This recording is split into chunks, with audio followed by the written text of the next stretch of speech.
আসসালামু আলাইকুম, সবাইকে স্বাগত জানাচ্ছি বিডি ভিউজের সাপ্তাহিক আয়োজন অ্যারাউন্ড দ্য ওয়ার্ল্ডে। আপনাদের সঙ্গে আছি আমি সুরভি দিবা।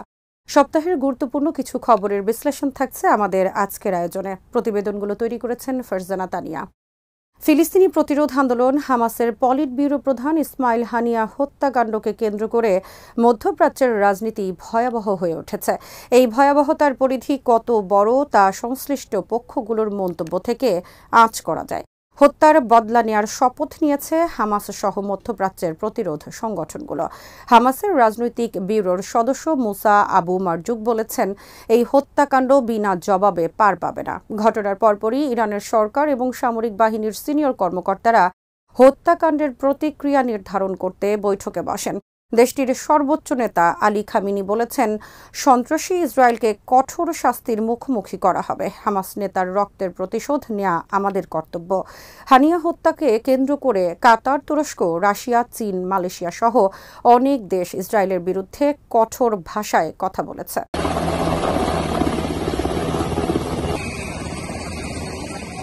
উত্তাপটা ছড়িয়েছে ইসরায়েল অধিকৃত গোলান মালভূমিতে একটি প্রশ্নবোধক ক্ষেপণাস্ত্র হামলাকে কেন্দ্র করে। কয়েক মাস ধরে হিজবুল্লাহর বিরুদ্ধে পূর্ণাঙ্গ যুদ্ধের হুমকি দিয়ে আসছিলেন ইসরায়েলি নেতারা। এই সপ্তাহে গোলানে হামলার পর সেই শঙ্কা আরও জোরালো হয়। একটি ফুটবল মাঠে এই ক্ষেপণাস্ত্র হামলায় 12 কিশোর তরুণ নিহত হয়। হামলার পরপরই হিজবুল্লাহকে দায়ী করে ইসরায়েল, তবে অভিযোগ অস্বীকার করে হিজবুল্লাহ। গত বছর 7 অক্টোবরের পর এটিকে ইসরায়েলি ভূখণ্ডে সবচেয়ে রক্তক্ষয়ী হামলা বলে উল্লেখ করে ইসরায়েলি প্রতিরক্ষা বাহিনী।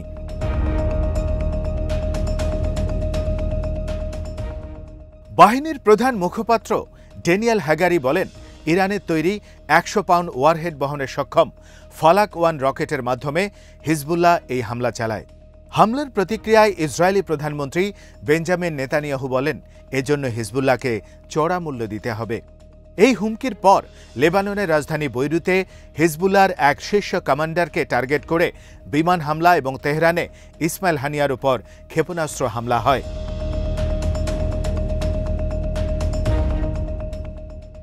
গোলান মালভূমির হামলাটি কে করেছে তা নিশ্চিত করা না গেলেও মধ্যপ্রাচ্যের পরিস্থিতি এ কারণে নতুন করে উত্তপ্ত হতে শুরু করে।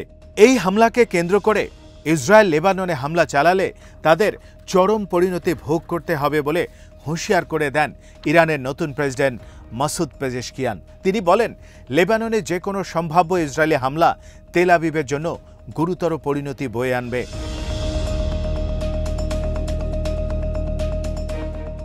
আসলে মধ্যপ্রাচ্যের চলমান সংঘাতের কোনো অনুষঙ্গ থেকেই উল্লেখযোগ্য সুবিধা পাচ্ছে না ইসরায়েল। উন্মত্ত নেতানিয়াহুর প্রাপ্তি ঝুলিতে এখন নিরীহ বেসামরিক ফিলিস্তিনি হত্যা ছাড়া আর কিছুই নেই। এই কৃতিত্বই তাকে পশু হিসেবে পরিচিত করেছে। অভ্যন্তরীণ কিংবা আন্তর্জাতিক সব দিক থেকে কোণঠাসা হয়ে পড়া নেতানিয়াহু এখন প্রতিরোধ সংগঠনের শীর্ষ নেতাদের গুপ্ত হত্যার দিকে মনোযোগ দিয়েছেন। দীর্ঘমেয়াদে এর ফল কি নেতানিয়াহুর পক্ষেই যাবে? একেবারেই না। হয়তো এটি ইসরায়েলের অস্তিত্ব বিলুপ্তিকে ত্বরান্বিত করবে।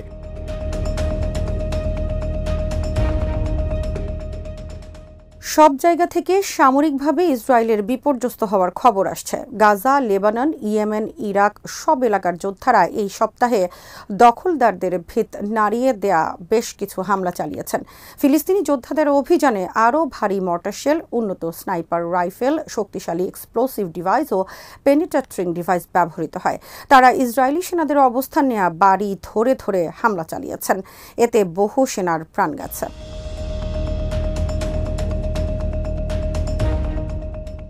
ফিলিস্তিনের সমর্থনে হিজবুল্লাহ যে ধরনের হামলা চালিয়েছে তা অভূতপূর্ব।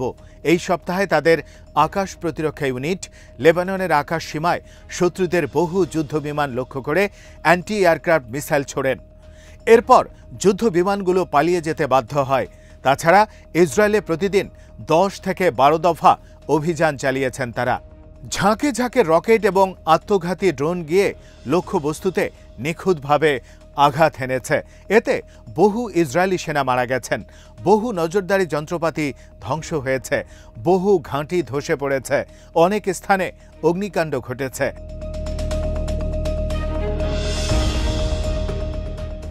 সবচেয়ে আলোচিত বিষয় হল ইসরায়েলের সব নজরদারি এবং নিরাপত্তা ব্যবস্থা ফাঁকি দিয়ে হাইফা শহরের উত্তরে রামাদ ডেভিড ঘাঁটির ড্রোন ফুটেজ ধারণ করে হিজবুল্লাহ। টেলিগ্রাম চ্যানেলে প্রকাশিত ফুটেজে রামাদ ডেভিডকে ইসরায়েলের সবচেয়ে গুরুত্বপূর্ণ বিমান ঘাঁটি এবং উত্তরে একমাত্র সামরিক বিমান ঘাঁটি হিসেবে বর্ণনা করা হয়। ভিডিওতে বেইজ হেডকোয়ার্টার, আয়রন ডোম মিসাইল ডিফেন্স সিস্টেম প্ল্যাটফর্ম, একটি কমিউনিকেশন ডোম ও অন্যান্য অবকাঠামো দেখানো হয়। এতে ঘাঁটির এরিয়াল স্পেসিফিকেশন, মিলিটারি ফরমেশন, যুদ্ধবিমান, সামরিক হেলিকপ্টার, পরিবহন ও উদ্ধারকারী হেলিকপ্টার, সামুদ্রিক নজরদারি হেলিকপ্টার ও ইলেকট্রনিক যুদ্ধ ব্যবস্থার বিস্তারিত তথ্য রয়েছে। লেবানন সীমান্ত থেকে 46 কিলোমিটার ভেতরে গিয়ে ঘাঁটির 8.5 মিনিটের ভিডিওটি ধারণ করা হয়। এটি প্রথমবার নয়, এর আগেও নজরদারি ড্রোনের মাধ্যমে উত্তর ইসরায়েলের গুরুত্বপূর্ণ সামরিক স্থাপনাগুলোর ফুটেজ প্রচার করেছে হিজবুল্লাহ। এর মাধ্যমে তারা দেখিয়েছেন ইসরায়েলের কোনো সামরিক স্থাপনাই তাদের নজরদারির বাইরে নেই এবং সব স্থাপনায় হামলার সক্ষমতা তাদের রয়েছে।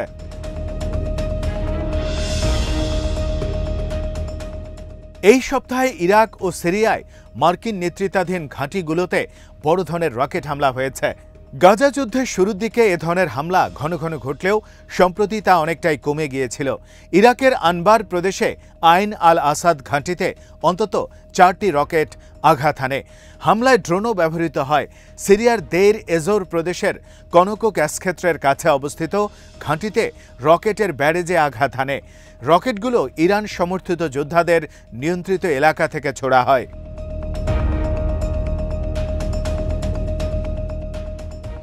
হিজবুল্লাহর যোদ্ধাদের উদ্দেশ্যে তৈরি এক ভিডিও বার্তায় হামাসের সামরিক শাখা আল কাসম ব্রিগেডসের বীরত্ব প্রকাশিত হয়েছে। বার্তায় জুলাইয়ের শুরুর দিকে ইসরায়েলি সেনাদের উদ্দেশ্যে দেয়া প্রতিরক্ষা মন্ত্রী ইয়োভ গালান্তের একটি মন্তব্যকে তাচ্ছিল্য করা হয়। তীব্র প্রতিরোধের মুখে রাফা থেকে পালিয়ে যাওয়া ট্যাঙ্কগুলোর বিষয়ে গালান্ত বলেছিলেন, এসব ট্যাঙ্ক লেবাননের লিতানি নদী পর্যন্ত পৌঁছতে পারে। কাসসামের ভিডিওতে রাফায় তাদের যোদ্ধাদের ভয়াবহ হামলার শিকার ইসরায়েলি সাঁজোয়া যান এবং ট্যাঙ্কগুলোর একটি সংকলন প্রদর্শিত হয়। প্রতিরোধ যোদ্ধাদের আগুনে কয়লায় পরিণত হওয়া ট্যাঙ্ক এবং সাঁজোয়া যানগুলোর ফুটেজ সহ বার্তায় বলা হয়, দেখুন, গালান্তের বিপর্যস্ত সাঁজোয়া যানগুলো রাফা ছেড়ে যাচ্ছে। আমরা নিশ্চিত বাকি কাজ আপনারা সম্পন্ন করবেন। বিসমিল্লাহির রহমানির রহিম। হামাসের অবস্থান স্পষ্টতই দৃঢ়। সম্ভাব্য যুদ্ধবিরতি এবং বন্দি বিনিময় চুক্তিতে ইসরায়েলি প্রধানমন্ত্রীর নতুন শর্ত উত্থাপনের প্রেক্ষিতে এই সপ্তাহে হামাস বলেছে নতুন কোনো শর্ত মানবেন না তারা। সংগঠনটির একটি সূত্র বলেছে নেতজারিম এবং ফিলাডেলফি সহ গাজা উপত্যকা থেকে পুরোপুরি ইসরায়েলি সেনা প্রত্যাহারের দাবিতে অটল রয়েছেন তারা। হামাস মধ্যস্থতাকারীদের জানিয়ে দিয়েছে তারা এমন কোনো নতুন প্রস্তাব গ্রহণ করবে না যেখানে স্থায়ী যুদ্ধবিরতির সুস্পষ্ট বিধান নেই। খবরে বলা হয়েছে ইতালির রাজধানী রোমে ইসরায়েল, মিশর, কাতার ও যুক্তরাষ্ট্রের মধ্যস্থতাকারীরা যুদ্ধবিরতি ও বন্দি বিনিময় নিয়ে আলোচনা করেছেন, তবে কোনো অগ্রগতি আসেনি।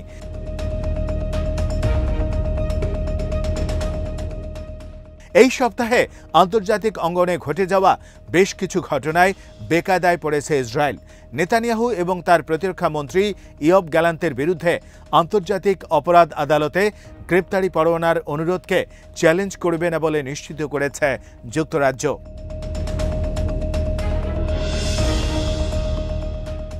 এই সিদ্ধান্তের মাধ্যমে স্টারমারের সরকার সাবেক প্রধানমন্ত্রী ঋষি সুনাকের পরিকল্পনা থেকে সরে এলো। সুনাক আইসিসির গ্রেপ্তারি পরোয়ানা চ্যালেঞ্জ করবেন বলে ঘোষণা দিয়েছিলেন। তাছাড়া যুক্তরাজ্য সরকারের একটি সূত্র জানিয়েছে ইসরায়েলে অস্ত্র বিক্রির ওপর বিধিনিষেধও আরোপ করতে পারেন তারা।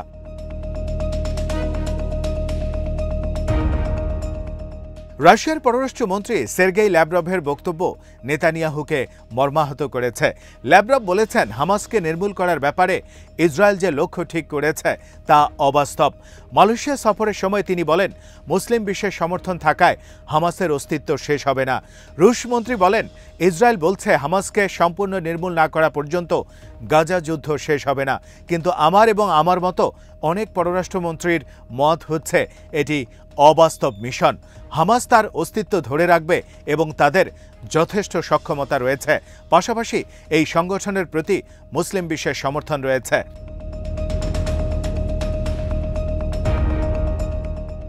তুরস্কের প্রেসিডেন্ট রিসেপ তাইপ এরদোয়ান ইসরায়েলের বিরুদ্ধে অবাক করা বক্তব্য রেখেছেন। ইসরায়েলে সরাসরি হামলার হুমকি দিয়ে তিনি বলেছেন, লিবিয়া এবং নাগর্নো কারাবাখের মতো ইসরায়েলে প্রবেশ করতে পারে তুরস্ক। ক্ষমতাসীন দল একে পার্টির বৈঠকে অংশ নিয়ে তিনি বলেন, আমাদের অবশ্যই পদক্ষেপ নিতে হবে যাতে ইসরায়েল ফিলিস্তিনের সঙ্গে এ ধরনের কাজ করতে না পারে। আমরা যেভাবে কারাবাখে প্রবেশ করেছি, যেভাবে লিবিয়ায় প্রবেশ করেছি, একইভাবে এ কাজ আমরা ইসরায়েলের সঙ্গেও করতে পারি। এরদোয়ানের বক্তব্যের প্রতিক্রিয়ায় ইসরায়েল ন্যাটো থেকে তুরস্ককে বহিষ্কারের আহ্বান জানিয়েছে। তুর্কি হুমকিতে হতবিহ্বল ইসরায়েলি পররাষ্ট্রমন্ত্রী কূটনৈতিক সীমারেখার বাইরে গিয়ে বলেন, এরদোয়ান সাদ্দামের পথ অনুসরণ করে ইসরায়েলে হামলার হুমকি দিচ্ছেন। তুর্কি নেতার উচিত সাদ্দামের পরিণতি কী হয়েছিল তা খেয়াল রাখা।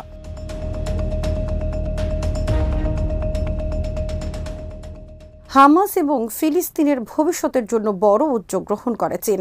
হামাস জানিয়েছে, ফিলিস্তিনে জাতীয় ঐক্য প্রতিষ্ঠার জন্য একসঙ্গে কাজ করতে তারা চীনের মধ্যস্থতায় পশ্চিম তীরের ফাতাহ আন্দোলন এবং অন্য দলগুলোর সঙ্গে একটি চুক্তি স্বাক্ষর করেছেন। ফিলিস্তিনের 14টি দলের প্রতিনিধিরা এতে স্বাক্ষর করেন। চীনের পররাষ্ট্রমন্ত্রীর সঙ্গে বৈঠকের পর হামাস নেতা আবু মারজুক বলেন, আমরা জাতীয় ঐক্যের লক্ষ্যে একটি চুক্তি স্বাক্ষর করেছি এবং আমরা জাতীয় ঐক্য বজায় রাখার প্রতি প্রতিশ্রুতিবদ্ধ। বৈঠকে Hamas, Islamic Jihad, Fatah, PFLP ও ডিএফএলপির প্রতিনিধিরা অংশ নেন। বৈঠক শেষে চীনা পররাষ্ট্র মন্ত্রণালয়ের মুখপাত্র বলেন, চীন ও ফিলিস্তিন পরস্পরের অংশীদার। চীন আশা করে ফিলিস্তিনের দলগুলো ঐক্যবদ্ধ হয়ে একটি স্বাধীন ফিলিস্তিন রাষ্ট্র প্রতিষ্ঠায় সক্ষম হবে।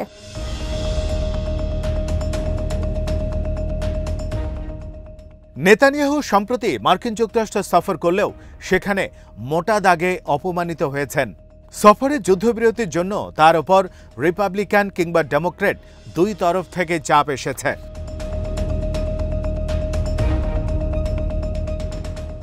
মার্কিন ভাইস প্রেসিডেন্ট কমলা হ্যারিসের সঙ্গে বৈঠক করেন নেতানিয়াহু।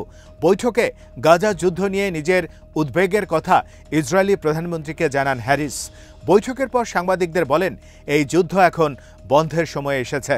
তিনি দ্বিরাষ্ট্রভিত্তিক সমাধানের প্রয়োজনীয়তার উপর জোর দেন। তিনি বলেন, নিজেকে রক্ষার অধিকার ইসরায়েলের আছে, তবে সেই অধিকার প্রয়োগের পথ নিয়েই সমস্যা। এই সময় কমলা হ্যারিস গাজায় ভয়াবহ মানবিক পরিস্থিতি নিয়ে উদ্বেগ প্রকাশ করে বলেন, আমরা এ নিয়ে নীরব থাকতে পারি না।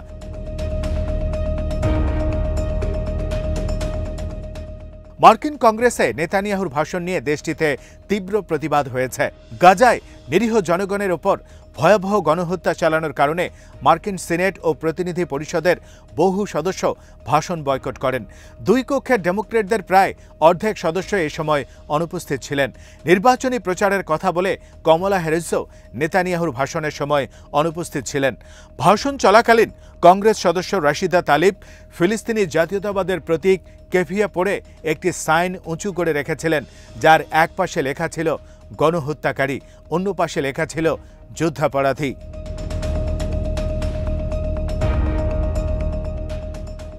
জেরুজালেম পোস্ট জানিয়েছে, সফররত নেতানিয়াহুকে ভয় দেখানোর উদ্দেশ্যে ওয়াশিংটন ডিসির ক্রিস্টোফার কলম্বাস মেমোরিয়াল ফাউন্টেনে বড় হরফে লেখা হয়, হামাস আসছে।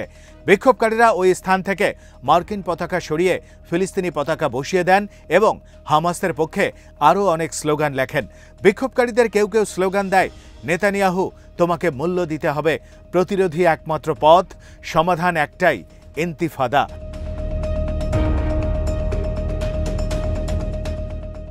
ইন্তিফাদা মানে বিদ্রোহ, অভ্যুত্থান, জাগরণ। ইসরায়েলি দখলদারিত্বের বিরুদ্ধে এখন চূড়ান্তভাবে জেগে উঠেছেন ফিলিস্তিনিরা। অনেকে ভেবেছেন ইসমাইল হানিয়া নিহত হওয়ার পর হামাসের শক্তি হয়তো কমবে, হামাস হয়তো নেতৃত্ব শূন্যতায় পড়বে। তা একেবারেই সত্য নয়। মুসা আবু মারজুক যেমনটা বলেছেন, হামাস একটি ধারণার নাম, আদর্শের নাম। নেতৃত্ব হত্যা করে হামাসকে আদর্শ থেকে বিচ্যুত করা যাবে না। হিজবুল্লাহর বক্তব্য দিয়েই শেষ করা যাক। হানিয়া হত্যাকাণ্ড প্রতিরোধ যোদ্ধাদের সংকল্পকে আরও দৃঢ় করবে, তাদের লড়াইয়ে আরও উৎসাহ যোগাবে। সর্বোপরি প্রতিরোধ সংগ্রাম আরও শক্তিশালী হবে।